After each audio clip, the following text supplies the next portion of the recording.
सांगलीची सुकन्या बनली पुणे महानगरपालिकेची नगरसेविका आणि विधी समिती अध्यक्ष। निवडीनंतर पहिल्यांदा सांगलीत आलेल्या स्वरदा बापट यांचं महिलांनी जल्लोषात स्वागत केलं। सांगलीची सुकन्या आणि पुणे महानगरपालिकेच्या नगरसेविका स्वरदा बापट यांचा सांगलीत मोठ्या जल्लोषात स्वागत करण्यात आलं। स्वरदा बापट सांगलीच्या कन्या असून नुकत्याच पार पडलेल्या पुणे महानगरपालिका निवडणुकीत त्या नगरसेविका म्हणून भाजपाकडून निवडून आल्या आहेत।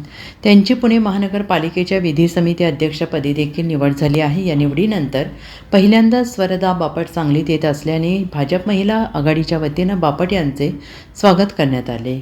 सांगली रेल्वे स्टेशनवर वंदे भारत एक्सप्रेसने दाखल झाल्या त्यानंतर भाजपाच्या महिला कार्यकर्त्या आणि नेत्या नीता केळकर यांनी स्वरदा बापट यांचं जल्लोषात स्वागत केलं। सांगलीमध्ये 2013 ते 18 सालीपर्यंत नगरसेविका म्हणून सांगलीत काम केलं। आता पुण्यामध्ये नगरसेविका शनिवार पेठ महात्मा फुले मंडई परिसरात काम करते आणि आज विधी समिती अध्यक्ष म्हणून पदभार स्वीकारला। यापुढे उत्तम असंच काम करून सेवेची संधी दिल्याबद्दल मी भारतीय जनता पार्टीचे खूप आभार मानते।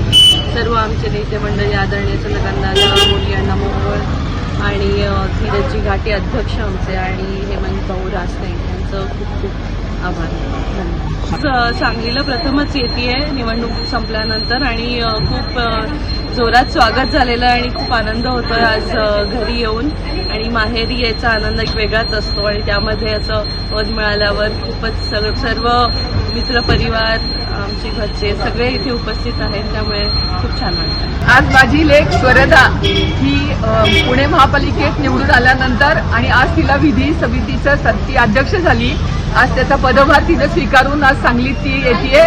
माहेरी तिचं स्वागत करायला आम्ही सगळे तिचे सुरू तिचे मामा ॲडव्होकेट संदीप मुद्दाली, आमचे उद्योग आघाडीचे महाराष्ट्र चेंबरचे उपाध्यक्ष रमेशजी आरवाडे आणि सर्व आमच्या जो तिच्यावर प्रेम करणारे सगळे इथं आलेले आहेत आणि मला खूप आज आनंद होतोय की सांगलीतून पुण्यात जाऊन सुद्धा ती आता तिचं नवं एक राजकीय पर्व सुरू होत आहे। Bureau report SVN Marathi Sangli.